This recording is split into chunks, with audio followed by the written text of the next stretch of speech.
You remember this chapter started off with Xerxes, or Ahasuerus, if you prefer, king of Persia, with his elaborate show of wealth and banquet, undoubtedly in preparation for his Greek war campaign, drumming up support for that.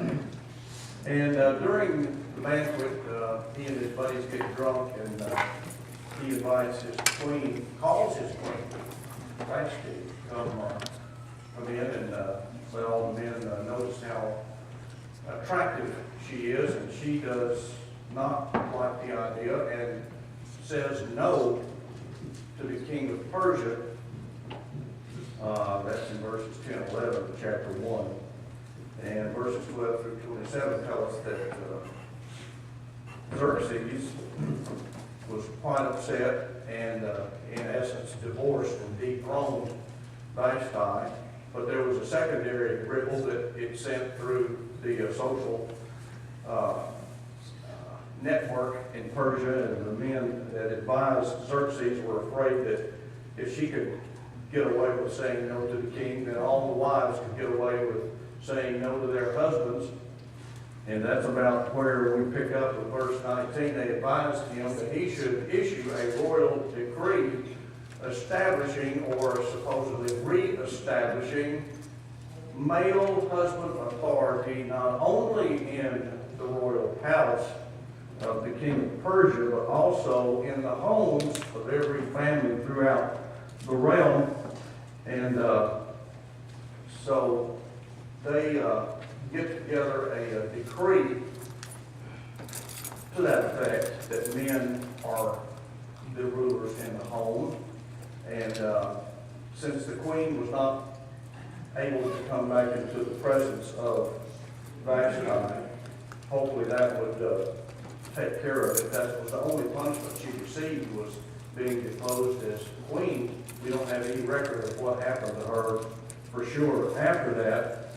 And then, let's see, they also told the king in this advice that they gave to Xerxes that he should then start the process of choosing another queen more worthy than he. Now, as far as the date is concerned, it's probably 484 BC when Vashti was deposed or dethroned as queen. Now, to back up just a little bit, you remember when we left Ezra 6, the temple had just been built.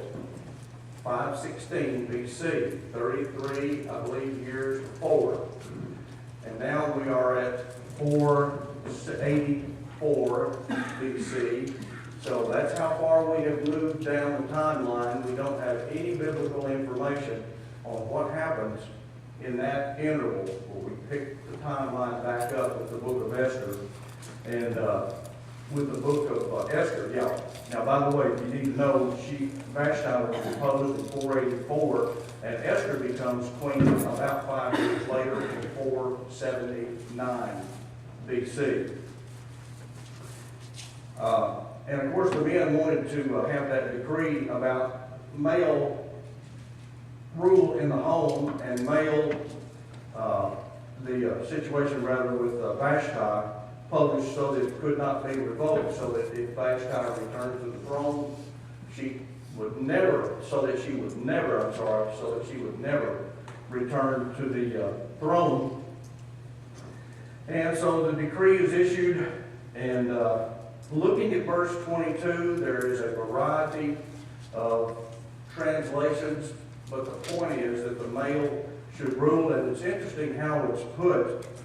The NIV simply paraphrases it pretty well to get the point. It says, proclaiming in each people's tongue that every man should be ruler over his household. The ESV says that every man should be master in his own household and speak according to the language of his people. That phrase, I think the NIV just leaves off, as some of the modern translations do. But the idea of one way of establishing male dominance in the home back then was that the only language that was to be spoken in that household was the native language of the husband. And if your translation has that in it, That's why it was said like that. It's not to be the wife. If the wife's native tongue that she spoke was different from the husband's was to rule. Any questions on chapter 1 of Esther? Now that we've got this female revolution put down and everything's back to normal, hopefully. I think it is amazing. John? I think that it is amazing when you think of the fact of the later on happenings in the book that Esther could not come before the king, before her husband, unless he had sent for her and called for her. Yes. Well, it would bring death. The penalty would be death if she came there when she was not bidden. And here was the opposite situation that had happened, and she was just vanished. Yes.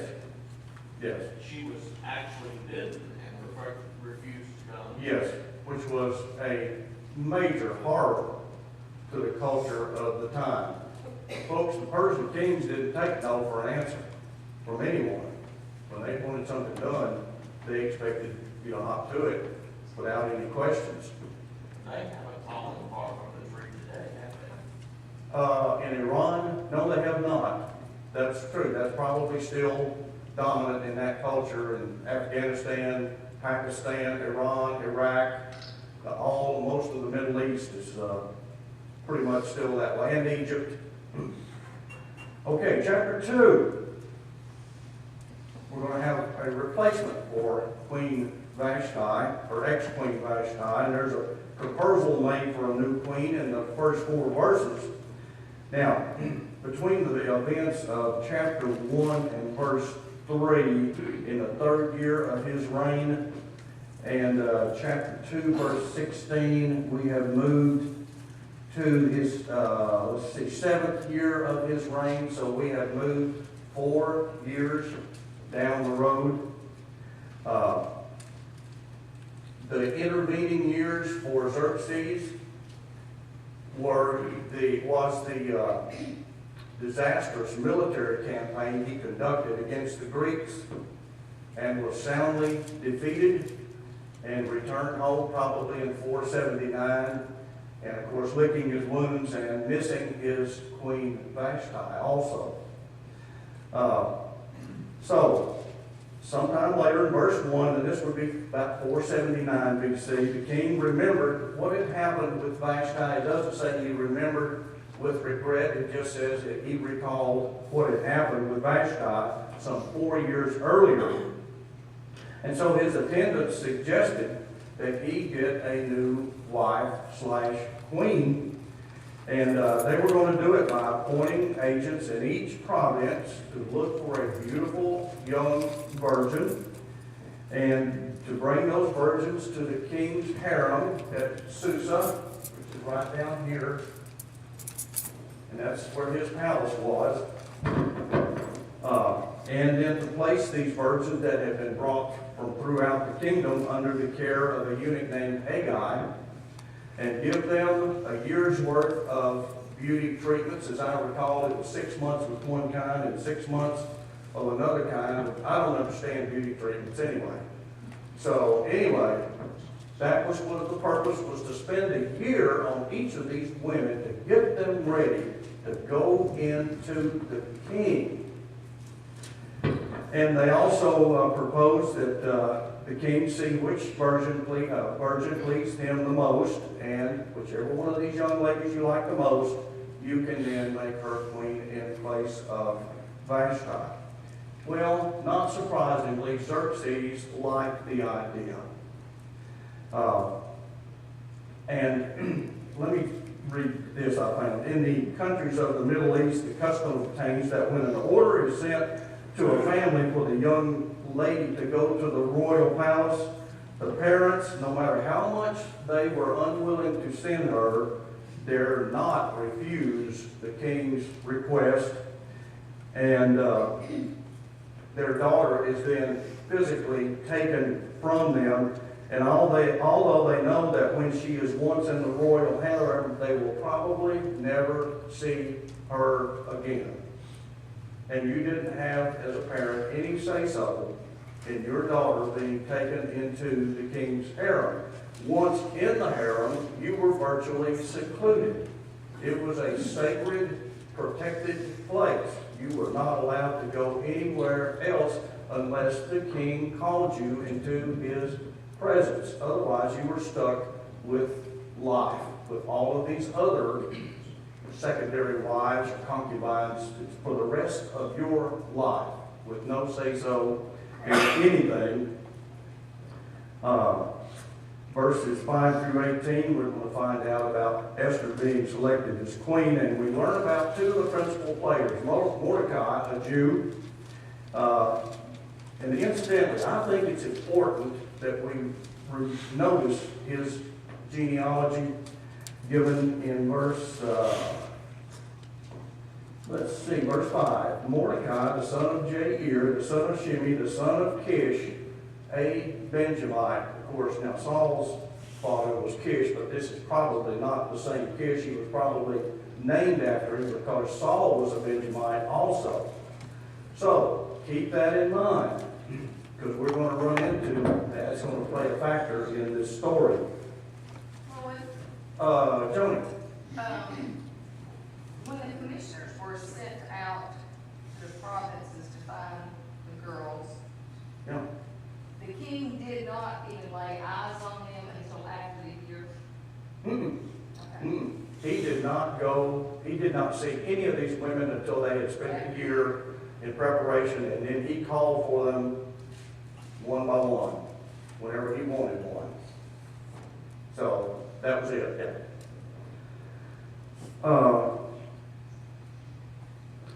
Let's see. Esther was Mordecai's adopted daughter, shall we say. I think they were actually cousins, but he had adopted her, and she listened to everything that Mordecai told her to do, by the way. She took his advice and orders, even after she was queen. She did exactly what Mordecai advised her to do. Verse 7 tells us that she grew up to be a very attractive young woman, and verse 8 tells us about the taking of Esther into the king's palace, along with, Josephus tells us, 400 other young virgins, which were selected at this particular time. Let's see. She and many of the other virgins were placed under the care of a eunuch, and we all know why they were placed under the care of a eunuch. We don't have to go into that again, do we? Okay, he presented no threat to these ladies, and she impressed him, Haggai, so much that he gave her special care. And in verse 9, he gave her additional attention, beauty treatments, the best food, 7 maids, and the best place inside the harem. In verse 10 and verse 20, by the way, tell us that she did not tell anyone that she was a Jew on the advice of Mordecai. We're not told why Mordecai told her that, but he did, and she did not reveal her race until later on. Verse 11 tells us that Mordecai checked on Esther every day, walking, I think, back and forth as close to the harem as he could get. And he probably had a friend inside. Mordecai was an official, a royal official anyway. So he probably got some information about what was going on with Esther from one of the eunuchs who worked inside with the harem, because he dare not and could not go in there to find out how she was or talk to her. Yes, sir. A little off the side on this, did you ever see the movie A Night or One Night with the King that was based on this? No. Well, in there, her love interest that she was supposed to run away with before she was taken was made one of the eunuchs. And he was the one that was passing the information. Oh. Yeah, I mean, I don't know how scriptural that is, but that's where they went with it. I haven't read that in the Bible, but it could be true. I don't know, but thank you. Wow. let's see.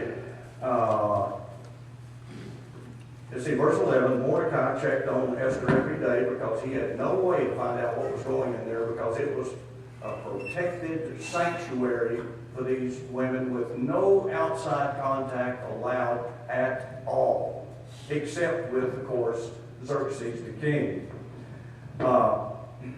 Verses. It's kind of like his brother, sort of. Sir, It's sort of like his brother, wasn't it? that's a good word. They were prisoners. Yes. They were prisoners in the harem. Yes. That's a good way to put it. With no rights whatsoever. Okay, we talked about the beauty treatments in 12 through 14 that the advisors advised, and each girl was given 12 months, and each girl was then selected to spend the night with the king. Each was given whatever she wanted to take, that is, a way of jewelry and clothes, and they probably undoubtedly had a lesson on court etiquette, how to behave in the royal setting and how to behave with the king. Most of the women were, in fact, all of them, but one of them were relegated to living the rest of their life in the harem. Most probably never again to ever see Xerxes' face after the first trip, if you were not one of his chosen. Incidentally, in verse 14, Shagaz, that is Hebrew for beardless, and that fits what his job was. The selection of Esther to become queen begins in verse 15. Esther's turn was to come up, and she was summoned to go to the king for the night, and she did everything that Haggai, the eunuch, suggested that she do, conducted herself, and Esther favorably impressed everyone wherever she went. And she was taken to the king in 478 BC, 4 years after his divorce from Vashti. Now, what was the law on a Jewish woman marrying a pagan? It was strictly forbidden. Now, I'll just let you one. None of that is called to our attention. None of the conduct is questioned, but it was strictly against the Mosaic law. Verse 17 tells us that Esther attracted the king more than any of the other ladies. She was crowned as the new queen of the Persian Empire. You know, we've got a sultan, the head man, the head lady is called a sultana. And that's what she was. She was now the queen of the Persian Empire. And verse 18 tells us that she was given a big banquet, a celebration. In verse 20 tells us that still the nationality of Esther was still a secret, even after she was crowned queen of Persia. She kept it secret even after Mordecai sat at the king's gate. That is, he was probably a palace official of some sort. She was even warned by Mordecai, verse 10, not to tell, and she always did what Mordecai wanted her to do. Now, we have a really coincidence right here. Mordecai is sitting at his official position at the king's gate, and he heard two of the royal officers' conversation, and they were plotting to murder Xerxes. Now that is not uncommon, as we learned in our study of the Jewish kings. These were the men who guarded the door, verse 21. In other words, they were two men who were charged with protecting the king's private quarters. And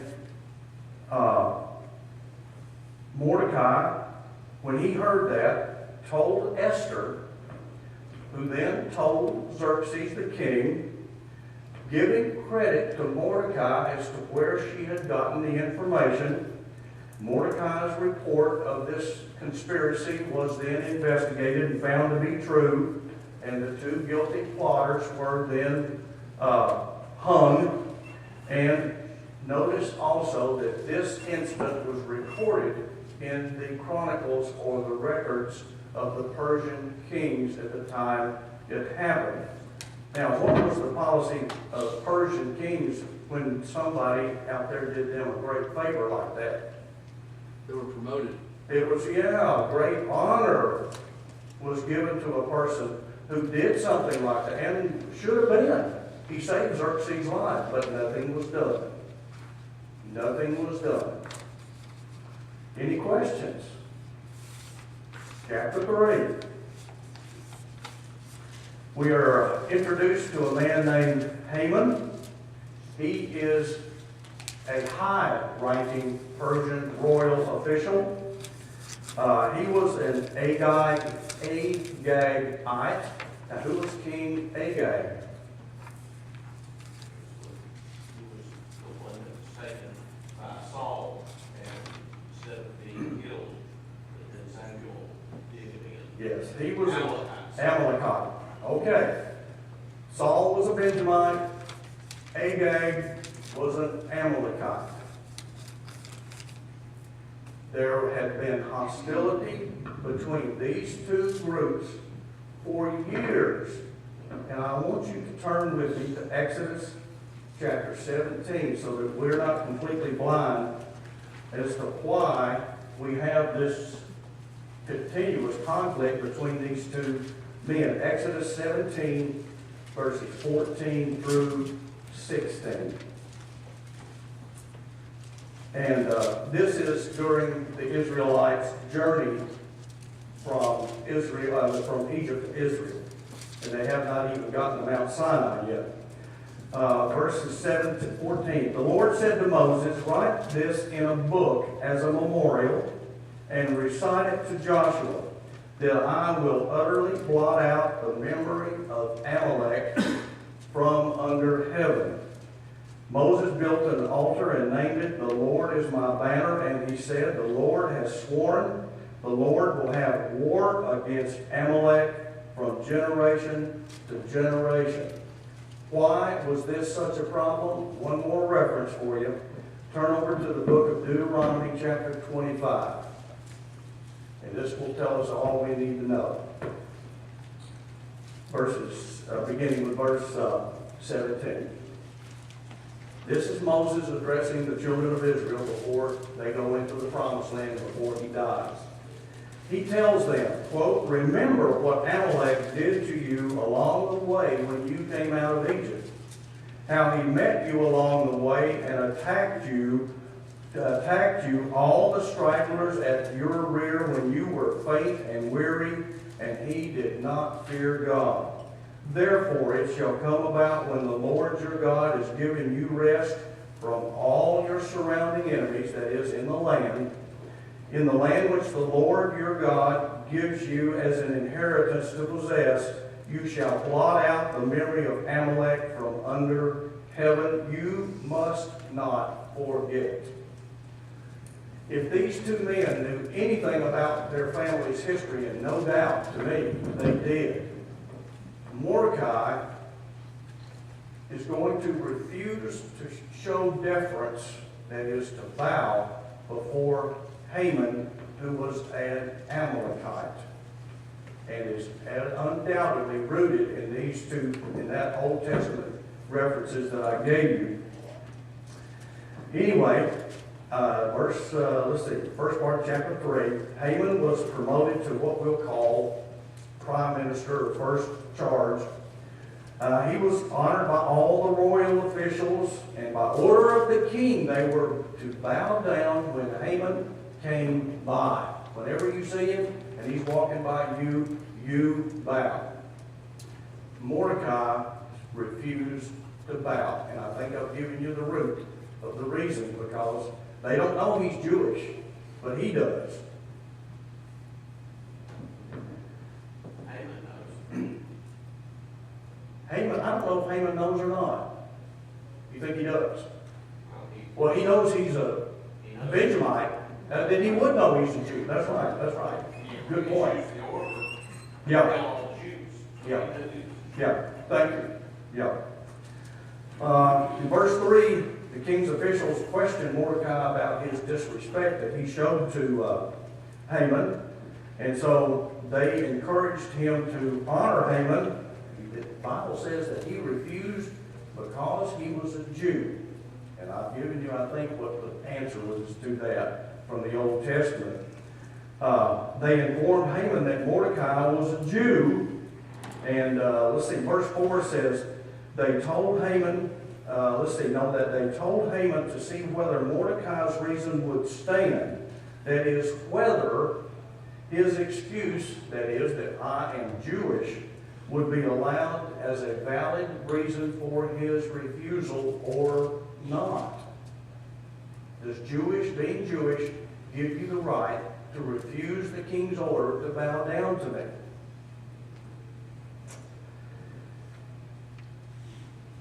Well, Haman wasn't satisfied with the answer, evidently. In verse 5, he decided to take revenge by killing Mordecai and to slaughter all the Jews throughout the entire Persian kingdom.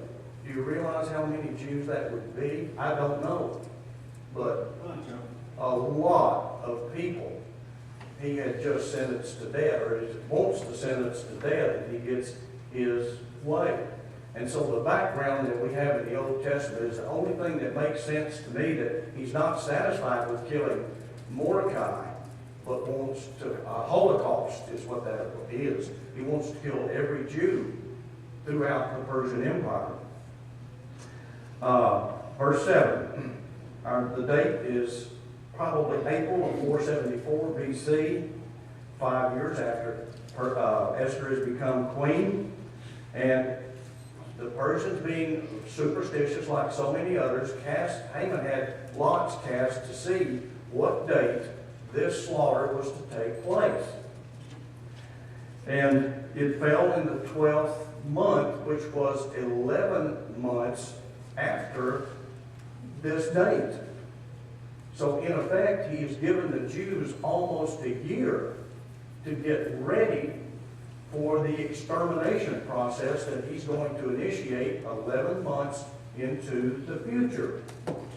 Possibly more important. Yeah, John? He gave all of their enemies the chances to find out who all they were, which ones they were. Yes. So they could Identify them. Identify them and carry it out. Yes, yes. And of course, the casting of lots is nothing new, because the Israelites did that occasionally in the Old Testament themselves to find out what the Lord's will really was in a matter. And this plan of extermination that Haman came up with, because Mordecai refused to bow down, was then presented to King Xerxes to see if he could get him to approve it, because he couldn't carry it out without him. And Haman charged the Jews with a false but very serious breach of or crime, that is, rebellion or sedition against Xerxes, that is, breaking the king's law. Was that a true statement? No. The Jews were, by and large, very peaceably settled throughout the Persian and Babylonian Empire. You remember the Lord had said, Jeremiah had said, go with them, live peaceably, and prosper. And that's what they did. So that was a false charge. And notice that Haman avoids mentioning who these people are that he wants exterminated. Xerxes has no idea who he's talking about. And nor did Haman mention Mordecai's name to Xerxes either. But Xerxes, strangely enough, says, okay, that's fine. I'll give you my royal authority to carry this out. Have we seen in our study of some Old Testament societies a lack of respect for life? Complete lack of respect for life and limb, yeah. And he told Xerxes, Haman did, that I'll give you 375 tons of silver, and that will finance this extermination campaign.